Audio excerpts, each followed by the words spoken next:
Existe uma experiência que todos nós compartilhamos, mas raramente paramos para observar de verdade. Ela acontece o tempo inteiro, enquanto você trabalha, enquanto conversa com alguém, enquanto tenta dormir à noite. Pensamentos surgem, alguns úteis, outros aleatórios, alguns que parecem profundamente seus, e outros que chegam quase como visitantes inesperados. Uma lembrança antiga aparece sem motivo, uma preocupação invade um momento tranquilo, uma ideia atravessa a mente antes mesmo de percebermos que estávamos pensando, e ainda assim, crescemos acreditando em algo muito específico, que somos nós quem controlamos tudo isso, que pensamos quando queremos pensar, que escolhemos nossas ideias, que decidimos conscientemente o que acontece dentro da própria mente. Mas existe um detalhe curioso. Se alguém perguntasse agora qual será o seu próximo pensamento, você conseguiria responder? Porque se formos honestos por um instante, parece que os pensamentos não anunciam sua chegada. Eles simplesmente aparecem. E só depois disso sentimos que fomos nós que pensamos. Nos últimos anos, cientistas, psicólogos e filósofos começaram a olhar para essa experiência comum com mais atenção, não para provar respostas definitivas, mas porque algo ali não parecia tão simples quanto imaginávamos. Talvez a pergunta mais intrigante não seja o que pensamos, mas algo muito mais silencioso. Quem ou o que realmente está no controle quando um pensamento nasce? É isso que vamos explorar hoje, aqui no Entre Ideias. Talvez o aspecto mais curioso da mente humana seja o quanto convivemos com ela, sem realmente observá-la funcionando. A maior parte do tempo, estamos ocupados demais vivendo dentro dos pensamentos para perceber como eles começam. Você acorda de manhã e antes mesmo de sair da cama, a mente já está ativa, lembrando compromissos, recriando conversas, antecipando problemas que ainda nem aconteceram. Às vezes surge uma preocupação repentina, outras vezes, uma música que você nem lembra quando ouviu pela última vez, ou aquela resposta perfeita para uma discussão antiga, que já terminou há dias. E tudo isso acontece sozinho, quase como se existisse um fluxo contínuo acontecendo em segundo plano. Não precisamos apertar nenhum botão para começar a pensar. Não escolhemos conscientemente a maioria das ideias que aparecem. Elas simplesmente entram em cena. Na verdade, se observar com atenção durante alguns minutos, algo estranho começa a ficar evidente. Muitos pensamentos parecem acontecer antes de qualquer decisão de pensá-los. Você pode estar concentrado em uma tarefa e, de repente, já está imaginando o futuro. Pode estar tentando descansar e percebe que está preso em uma sequência inteira de pensamentos que não planejou iniciar. E talvez o mais intrigante seja isso. Mesmo quando percebemos que a mente se distraiu, a distração já aconteceu. A consciência parece chegar sempre um pouco depois, como alguém que entra em uma sala e encontra uma conversa que já estava acontecendo. Psicólogos costumam chamar parte desse processo de pensamento automático, padrões mentais que operam rapidamente, sem esforço consciente. Eles ajudam a tomar decisões rápidas, reconhecer rostos, reagir ao ambiente, mas também levantam uma pergunta silenciosa. Se tantos dos nossos pensamentos surgem automaticamente, em que momento exatamente começa o controle? Porque a sensação de estar pensando é muito clara. Nós sentimos que existe um eu ali conduzindo tudo, mas quando tentamos observar o instante preciso em que um pensamento nasce, ele já está lá. E talvez seja justamente aí que o mistério começa. Durante muito tempo, essa sensação estranha sobre os pensamentos parecia apenas uma questão filosófica, algo interessante de discutir, mas impossível de medir. Até que na década de 1980, um neurocientista chamado Benjamin Libet decidiu investigar uma pergunta aparentemente simples. Em que momento exatamente tomamos uma decisão? O experimento era curioso. Voluntários ficavam sentados observando um relógio especial enquanto sensores monitoravam a atividade elétrica do cérebro. A tarefa era fácil. Em algum momento, sem planejar muito, a pessoa deveria apenas mover o dedo. Nada complexo, nenhuma escolha moral. Apenas decidir quando agir. Mas havia um detalhe importante. Os participantes precisavam indicar o instante exato em que sentiam conscientemente ter tomado a decisão de mover o dedo. Enquanto isso, o cérebro já estava sendo registrado em tempo real. E foi aí que algo inesperado apareceu nos dados. Antes mesmo das pessoas relatarem ter decidido agir, o cérebro já mostrava sinais claros de preparação para o movimento. Esse sinal ficou conhecido como potencial de prontidão cerebral, uma atividade neural que começava centenas de milissegundos antes da decisão consciente percebida. Em outras palavras, o cérebro parecia iniciar a ação antes da pessoa sentir que havia decidido. Libet foi cuidadoso ao interpretar seus próprios resultados. Ele não afirmou que o livre-arbítrio não existe, mas sugeriu algo mais sutil. Talvez a consciência não seja quem inicia todas as decisões, Talvez ela participe em um estágio posterior, como se a mente consciente recebesse a decisão já em andamento. Décadas depois, pesquisas utilizando ressonância magnética e técnicas modernas de neuroimagem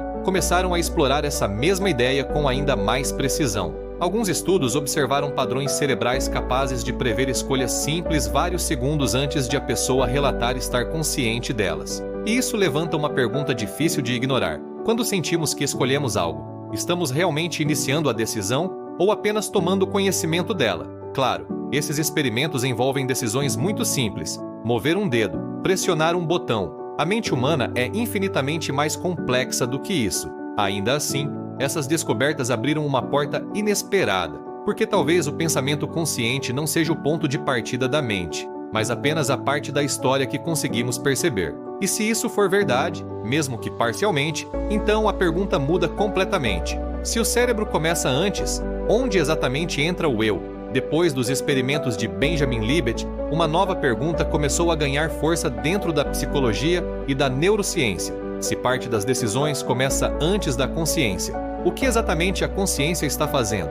Alguns anos depois, o psicólogo e economista Daniel Kahneman propôs uma maneira simples e ao mesmo tempo inquietante de observar o funcionamento da mente. Segundo ele, nosso pensamento parece operar em dois modos diferentes. Um deles é rápido, automático, intuitivo, quase instantâneo. É esse sistema que reconhece um rosto familiar sem esforço, freia o carro diante de um perigo inesperado ou termina frases antes mesmo de alguém concluir o que está dizendo. Kahneman chamou esse processo de Sistema 1. O outro modo é mais lento. Ele exige atenção, raciocínio, esforço consciente. É o que usamos para resolver um problema difícil, aprender algo novo ou tomar uma decisão que realmente precisa ser pensada. Esse seria o Sistema 2. O ponto interessante é que, segundo décadas de pesquisa em psicologia cognitiva, grande parte das nossas decisões diárias parece começar no modo automático. O pensamento deliberado muitas vezes entra depois, avaliando, justificando ou apenas acompanhando aquilo que já começou a acontecer. E essa ideia se torna ainda mais intrigante quando entramos no trabalho do neurocientista Michael Gazzaniga, estudando pacientes que passaram por cirurgias que separavam parcialmente os hemisférios cerebrais, procedimentos realizados para tratar epilepsia severa. Gazzaniga observou algo surpreendente. Em certos experimentos, uma parte do cérebro iniciava uma ação sem que a outra soubesse exatamente o motivo. Mas quando a pessoa era questionada, ela ainda assim criava uma explicação, mesmo quando essa explicação não correspondia à verdadeira causa da ação. Gazzaniga chamou esse fenômeno de intérprete cerebral, uma espécie de narrador interno que tenta construir uma história coerente sobre o que estamos fazendo e sobre quem acreditamos ser, não necessariamente para enganar, mas talvez para manter a sensação de continuidade do eu, como se o cérebro estivesse constantemente organizando eventos que já aconteceram,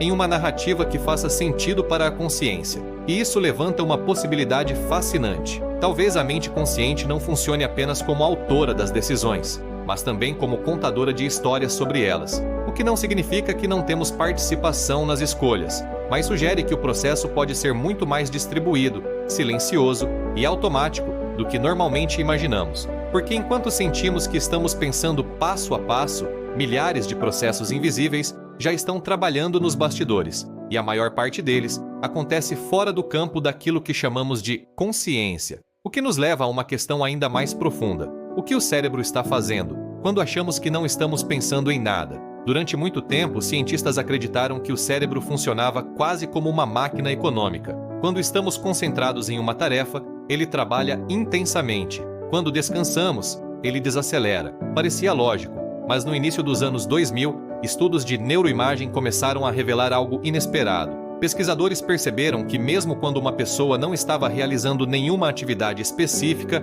apenas descansando dentro de um aparelho de ressonância magnética, certas regiões do cérebro continuavam extremamente ativas. Na verdade, em alguns casos, mais ativas do que durante tarefas cognitivas. Esse conjunto de regiões passou a ser chamado de Default Mode Network, ou rede neural de modo padrão. O nome pode soar técnico, mas a ideia é simples. Existe um padrão de atividade cerebral que entra em funcionamento justamente quando não estamos tentando pensar em nada específico. Quando a mente vagueia, quando lembramos do passado, imaginamos o futuro, criamos cenários hipotéticos, revivemos conversas, ou simplesmente nos perdemos em pensamentos. Curiosamente, é nesse estado que muitas ideias surgem, insights inesperados, reflexões profundas, preocupações espontâneas, como se o cérebro continuasse trabalhando silenciosamente, mesmo sem uma ordem consciente. Alguns pesquisadores sugerem que essa rede pode estar relacionada à construção contínua da nossa identidade,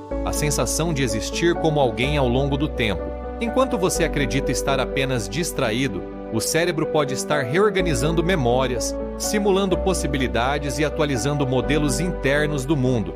E talvez seja por isso que pensamentos aparecem do nada, não porque vieram do vazio, mas porque processos inteiros já estavam acontecendo fora do alcance da atenção consciente. Isso muda ligeiramente a forma como enxergamos o silêncio mental, porque talvez a mente nunca esteja realmente parada. Mesmo quando tentamos descansar, algo continua pensando, e então surge uma pergunta inevitável. Se pensamentos continuam emergindo mesmo quando não estamos tentando produzi-los, até que ponto o pensamento consciente é o autor da mente? Ou será que ele é apenas a parte iluminada de um processo muito maior acontecendo no escuro? E é exatamente nesse ponto que a ciência começa a encontrar uma discussão muito mais antiga. Uma discussão que filósofos vêm fazendo há séculos, sobre liberdade, consciência e sobre aquilo que chamamos de eu. Muito antes de existirem exames cerebrais ou laboratórios de neurociência, filósofos já se intrigavam com algo parecido. A sensação de sermos autores dos próprios pensamentos sempre pareceu óbvia demais para ser questionada, mas nem todos estavam convencidos disso. No século XVIII, o filósofo escocês David Hume fez uma observação curiosa ao tentar encontrar aquilo que chamamos de eu. Ele decidiu olhar diretamente para a própria experiência interna, observar pensamentos, sensações, memórias, e chegou a uma conclusão desconfortável. Sempre que procurava o eu, encontrava apenas experiências acontecendo, ideias surgindo, emoções mudando, percepções aparecendo e desaparecendo, mas nunca algo fixo controlando tudo. Para Hume, aquilo que chamamos de identidade poderia ser mais parecido com um fluxo contínuo de eventos mentais do que com um centro permanente de comando. Séculos depois, discussões semelhantes reapareceram dentro da filosofia contemporânea da mente. Alguns pensadores modernos, como o neurocientista e filósofo Sam Harris, argumentam que a experiência direta da mente pode sugerir algo intrigante. Pensamentos simplesmente surgem na consciência. Não escolhemos qual ideia aparecerá primeiro, nem qual emoção surgirá em seguida. Segundo essa perspectiva, a sensação de autoria pode ser parte da própria experiência construída pelo cérebro, algo real como sensação, mas talvez diferente do que intuitivamente imaginamos. Claro, isso está longe de ser um consenso. Outros filósofos defendem que o livre-arbítrio pode existir de formas mais complexas, emergindo justamente da interação entre processos conscientes e inconscientes. A discussão continua aberta,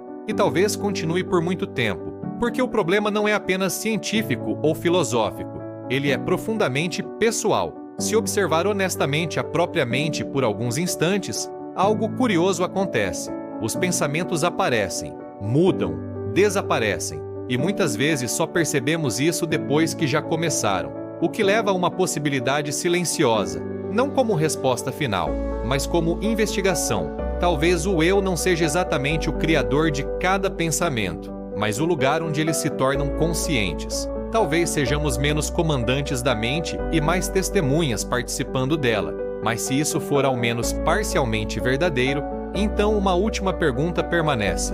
Se você não escolhe o próximo pensamento, onde exatamente começa a sua liberdade? Talvez o mais interessante em toda essa discussão seja perceber que ela não termina aqui.